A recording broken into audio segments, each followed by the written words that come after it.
Good morning dear students. इससे पहले वाले वीडियो में हमने एड्रिनल ग्लैंड्स के जो कॉर्टेक्स भाग से हार्मोन स्रावित होते हैं उनके बारे में डिस्कशन किया था। अब हमारा इस वीडियो में अध्ययन होगा एड्रिनल ग्लैंड्स की मेडुला यानी कि मध्यांश भाग से स्रावित होने वाले हार्मोन। तो जैसे कि ये चित्र दिखाई दे रहा है, इसमें मैंने पहले ही बताया था कि भाई ये एड्रिनल ग्लैंड्स है और इस एड्रिनल ग्लैंड्स के जो बीच वाला भाग है ये होता है मेडुला भाग, जिसे मध्यांश कहते हैं।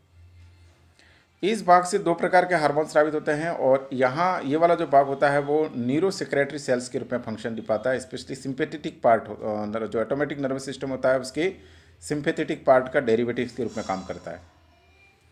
यानी एड्रिनल ग्लैंड्स का जो मेडुला भाग होता है वो सिंपैथेटिक गैंग्लियन सेल से मिलकर बना होता है और ये जो गैंग्लियोनिक सेल होती है इनमें पोस्ट गैंग्लियोनिक फाइबर नहीं पाए जाते, ठीक है।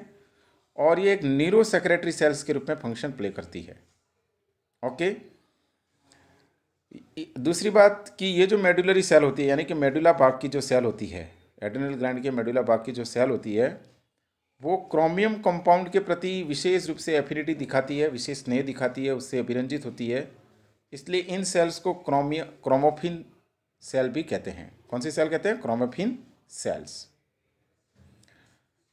अगली बात कि ये जो मेडुला पार्ट होता है वो सिंपैथेटिक नर्वस सिस्टम जो होता है उसका ही एक डेरिवेटिव पार्ट होता है और इससे दो प्रकार के हार्मोन स्रावित होते हैं, एक एपिनेफ्रिन जिसे एड्रिनलिन भी कहते हैं और दूसरा होता है नोर एपिनेफ्रिन जिसे नोर एड्रिनलिन भी कहते हैं।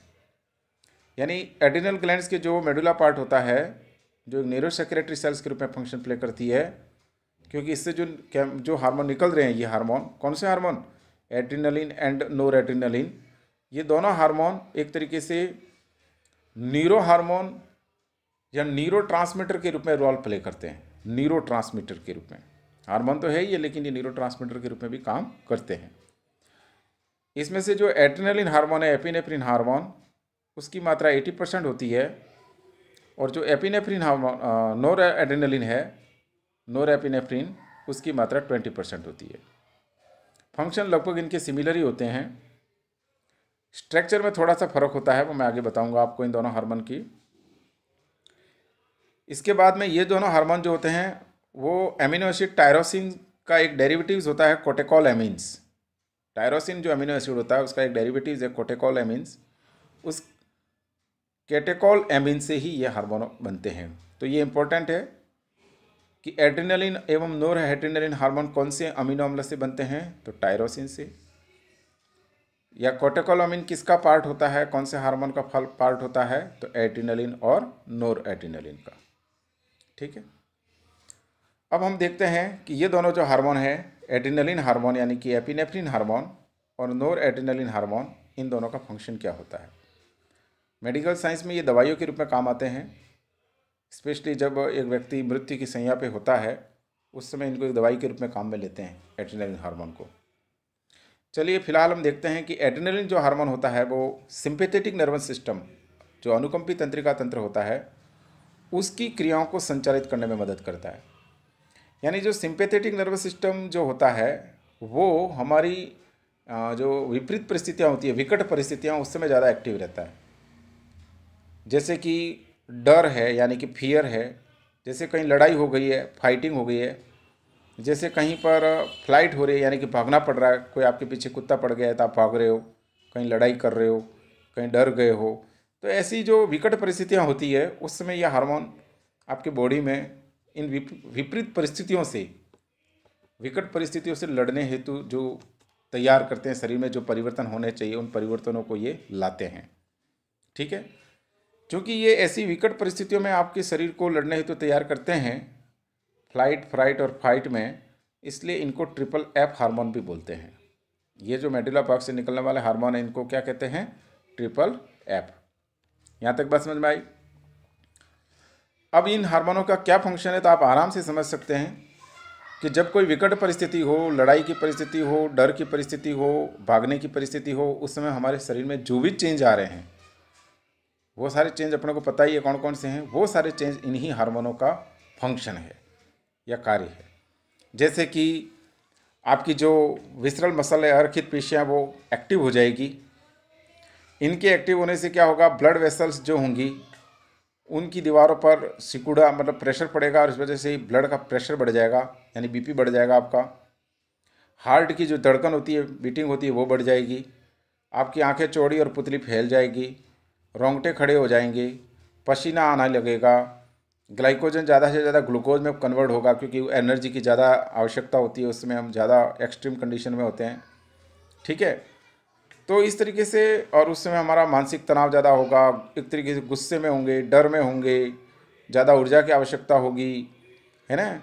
और ब्लड के हार्ट में और माइंड में ब्लड की सप्लाई बढ़ जाएगी आपकी, है ना। तो ये जो मैंने बताई बातें, जो कि एक विकट परिस्थिति में हमको फेस करनी पड़ती है और उस समय हमारे बॉडी में जो चेंज होते हैं, वो सारे इन्हीं हार्मोनों की देन है, एड्रिनल हार्मोन की। यानी कि बीपी का बढ़ जाना, हृदय की धड़कन का बढ़ जाना, आंखों की पुतलियों का फैल जाना, शरीर के रोंगटे खड़े हो जाना, पसीना आना, है ना। और ज़्यादा से ज़्यादा ग्लाइकोजन का ग्लूकोज में कन्वर्ट होना, ताकि एनर्जी ज़्यादा से ज़्यादा बॉडी को मिल सके, और बॉडी एकदम स्ट्रेस कंडीशन में आ जाती है ना। तो और ज़्यादा से ज़्यादा ऑक्सीजन की सप्लाई होने लगती है, ब्लड, इसलिए प्रेशर बढ़ेगा तो ब्लड का मतलब ज़्यादा सप्लाई होगा। जब ब्लड का ज़्यादा सप्लाई होगा तो ऑक्सीजन का ज़्यादा सप्लाई होगा, न्यूट्रिशन का ज़्यादा सप्लाई होगा। ठीक है ना। इसके बाद में जो इंसुलिन हार्मोन होता है वो डिक्रीज होने लगता है।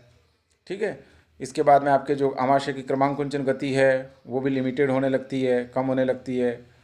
तो ये सारे फंक्शन होते हैं। जैसे इसके बाद में आपके जो श्वसन तंत्र जो आपका होता है, उसमें ट्रैकिया, ब्रोंकाई वगैरह होती है, वो फैल जाती है, ताकि ज़्यादा से ज़्यादा आपके लंग्स को एयर मिल सके, ज़्यादा से ज़्यादा आपका श्वसन हो सके। तो आप आराम से समझ पा रहे होंगे कि जो हम विकट परिस्थितियों में जिन जिन चीज़ों को फेस करते हैं और उस समय हमारी बॉडी में जो भी चेंज होते हैं, वो सारे चेंजेज जो होते हैं वो इन्हीं हार्मोनों की देन है, इन्हीं हार्मोनों का फंक्शन होता है।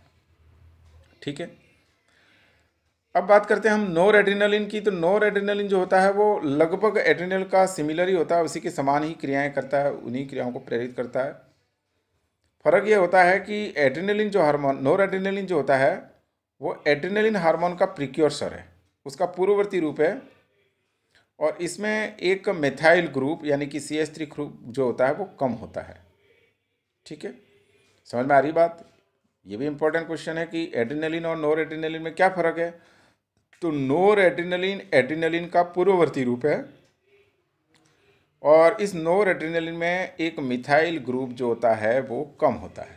ओके, फंक्शन की बात करें नोर एड्रिनलिन की, तो ये भी वैसो कंस्ट्रक्शन का काम करते हैं, स्पेशली पेरिफेरल ऑर्गन जैसे कि स्किन वगैरह में, डाइजेस्टिव सिस्टम में, रिप्रोडक्टिव ऑर्गन में, और ब्लड प्रेशर को बढ़ाते हैं। ठीक है, यही फंक्शन है जैसा कि एड्रिनलिन का है।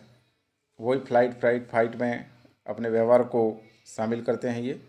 ठीक है, और इसीलिए इसको हम FFF हार्मोन भी कहते हैं। तो इस तरीके से हमने एड्रिनलिन एवं नोर एड्रिनलिन दोनों प्रकार के हार्मोनों को देखा। मेडुला जो पार्ट होता है आपके एड्रिनल ग्लैंड्स का, उससे स्रावित होने वाले हार्मोनों को देखा। तो अब हमारे दोनों प्रकार के हार्मोन, कॉर्टेक्स और मेडुला, दोनों के हार्मोन हमने देख लिए। अब हमारा नेक्स्ट पॉइंट है कि जो एड्रिनल ग्लैंड्स है उससे, कॉर्टेक्स से और मेडुला से जो हार्मोन स्रावित होते हैं, अगर इनकी मात्रा इम्बैलेंस हो जाए, यानी कि बहुत ज़्यादा सिक्रेशन हो, बहुत कम सिक्रेशन हो, तो ऐसी स्थिति में कौन कौन से डिसऑर्डर या विकार उत्पन्न होते हैं उनकी बात करते हैं। तो उन विकारों में से सबसे फर्स्ट है कि एड्रिनल ग्लैंड के हाइपोसिक्रेशन से क्या दिक्कतें आती है। उसमें फर्स्ट रोग है एडिशन रोग। कौन सा? एडिशन, जो कि एड्रिनल ग्लैंड्स के जो कॉर्टेक्स वाला भाग है उससे जो मिनरलोकॉर्टिकॉइड्स स्रावित होते थे, स्पेशली हमने बात की थी एल्डोस्टेरॉन, जो कि सोडियम और क्लोराइड आयन के एब्जॉर्प्शन को बढ़ाता था और पोटेशियम आयन के उत्सर्जन को बढ़ाता था। ठीक है, तो एडिशन रोग में क्या होता है कि ये वाला हार्मोन यानी कि एल्डोस्टेरॉन या मिनरलोकॉर्टिकॉइड्स कम हो जाएगा, और जब मिनरलोकॉर्टिकॉइड्स यानी कि एल्डोस्टेरॉन कम होगा तो फिर सोडियम का और क्लोराइड का जो अवशोषण होता था वो घट जाएगा, बल्कि और इसका अब मूत्र के साथ उत्सर्जन होने लगेगा। अवशोषण घट जाएगा किसका? सोडियम और क्लोराइड का, और अब क्या होने लगेगा? इनका मूत्र के साथ उत्सर्जन होने लगेगा, और जब मूत्र के साथ इसका उत्सर्जन होगा तो साथ साथ में जल की मात्रा भी उत्सर्जित होगी, और इस तरीके से बॉडी में निर्जलीकरण हो जाएगा। समझ में आ रही बात?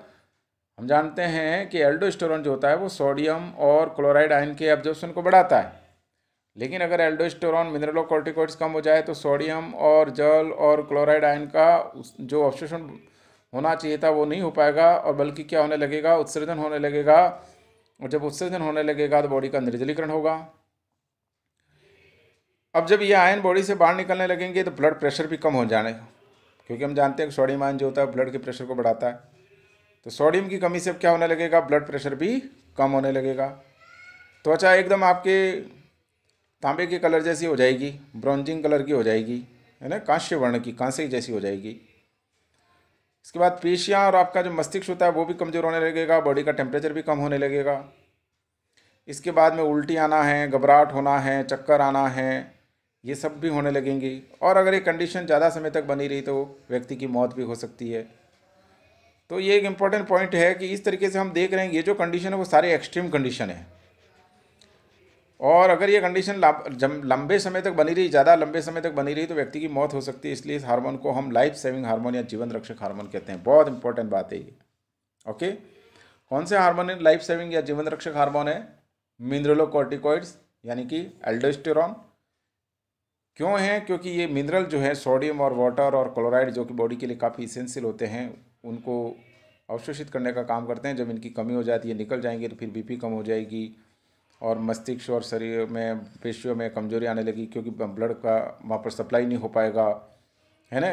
शरीर का ताप कम होने लगेगा, घबराहट मितली वगैरह होगी, है ना। लास्ट में फाइनली मौत भी हो सकती है। इसलिए एक लाइफ सेविंग हार्मोन के रूप में काम करते हैं। चलिए अब हम देखते हैं एड्रिनल ग्लैंड के अति स्रवण से क्या होता है, हाइपर सिक्रेशन से क्या क्या दिक्कतें आती है। तो इसमें से पहला है कॉन्स रोग। कॉन्स रोग में क्या होता है कि ये जो मिनरलोकॉर्टिकॉइड्स अभी हम पढ़ रहे थे उसकी अधिकता हो जाएगी, और सिंपल सी बात है, जब ये अधिकता हो जाएगी तो सोडियम बढ़ जाएगा और पोटेशियम की मात्रा घट जाएगी, क्योंकि पोटेशियम का ज़्यादा से ज़्यादा उत्सर्जन होने लगेगा।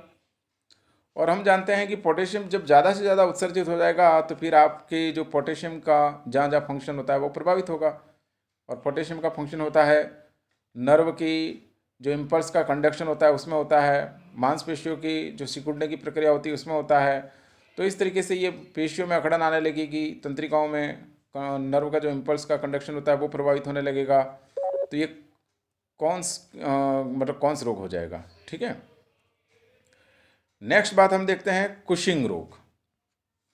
कुशिंग रोग जो होता है इसमें एड्रिनल ग्लैंड्स की जो कॉर्टेक्स वाले भाग हैं उससे जो हार्मोन निकलते हैं उसकी मात्रा अधिक हो जाती है, और जब इसकी मात्रा अधिक हो जाएगी, स्पेशली ग्लूकोकॉर्टिकॉइड्स की, यहाँ हमने मिनरलोकॉर्टिकॉइड्स की बात की थी, अब इसमें ग्लूकोकॉर्टिकॉइड्स अधिक हो जाएगा। जब ग्लूकोकॉर्टिकॉइड्स अधिक हो जाएगा तो हाइपरग्लाइसीमिया हो जाएगा, यानी कि डायबिटीज़ के जैसे लक्षण उत्पन्न होने लगेंगे। ब्लड में ग्लूकोज की मात्रा बढ़ जाएगी, है ना। जल तथा सोडियम और यकृत में ग्लाइकोजन का जमाव होने लगेगा, और एक तरीके से त्वचा और हड्डियों में अनियमित वृद्धि होने लगेगी। चेहरे और गाल के ऊपर और गर्दन के पीछे वसा जमने लगेगी। तो ये जो कुशिंग रोग हो रहा है वो आपके कॉर्टिकॉइड्स जो होते हैं, कॉर्टिकॉइड्स हार्मोन, ग्लूकोकॉर्टिकॉइड्स हार्मोन, उनकी अधिकता से होता है। इसके बाद ये दोनों रोग जो हैं, एड्रिनल विरिज्म जिसे हिर्सुटिज्म भी बोलते हैं, और गाइनोकोमेस्टिया, ये दोनों आपके एड्रिनल ग्लैंड से, कॉर्टेक्स से जो सेक्स हार्मोन निकलते हैं उनकी अधिकता से होते हैं। और जब इन सेक्स हार्मोन की मात्रा महिलाओं में अधिक हो जाएगी तो महिलाओं के चेहरे पे दाढ़ी मूंछें आना वगैरह कंडीशन उत्पन्न होगी, महिलाओं में पुरुषों जैसे लक्षण उत्पन्न होंगे, आवाज़ों का मोटी होना वगैरह। ठीक है ना। और नेक्स्ट है इडिमा। ये जो इडिमा रोग होता है इसमें भी सोडियम और उसके साथ साथ जल की मात्रा जो होती है वो बढ़ने से रुधिर दाब बढ़ जाता है और शरीर में जगह जगह फूल जाते हैं, और पोटेशियम की जो होती है वो कमी हो जाती है। कहने का मतलब वही वाली बात है कि मिनरलोकॉर्टिकॉइड्स इसमें अधिक हो जाएगा, और जब मिनरलोकॉर्टिकॉइड्स अधिक हो जाएगा तो पोटेशियम की कमी हो जाएगी, सोडियम और जल की मात्रा बढ़ने लगेगी, शरीर में फुलावट होने लगेगी, वही तंत्रिका पेशियों का कार्य अवरुद्ध हो जाएगा और पैरालिसिस भी हो सकता है। तो इस तरीके से कौन कौन से रोग उत्पन्न होते हैं? तो कमी से तो उत्पन्न होता है एडिशन रोग, और वो भी कौन से हार्मोन की कमी से? मिनरलोकॉर्टिकॉइड्स की कमी से। अधिकता में मिनरलोकॉर्टिकॉइड की अधिकता से होता है कॉन्स रोग और इडिमा। इसके बाद में आपके ग्लूकोकॉर्टिकॉइड्स की अधिकता से होता है कुशिंग रोग, और आपका जो एड्रेनल का जो लिंग हार्मोन है उसकी अधिकता से होता है ये हिर्सुटिज्म, एड्रेनल विरिलिज्म, गाइनोकोमेस्टिया, ये सारी कंडीशन उत्पन्न होने लगेगी। तो इस तरीके से ये एड्रेनल ग्रंथि का हमने एक संक्षिप्त अध्ययन किया है यहाँ पर। नेक्स्ट में हम गोनाड्स को देखेंगे, यानी कि लिंग हार्मोनों का अध्ययन करेंगे। That's all, thank you.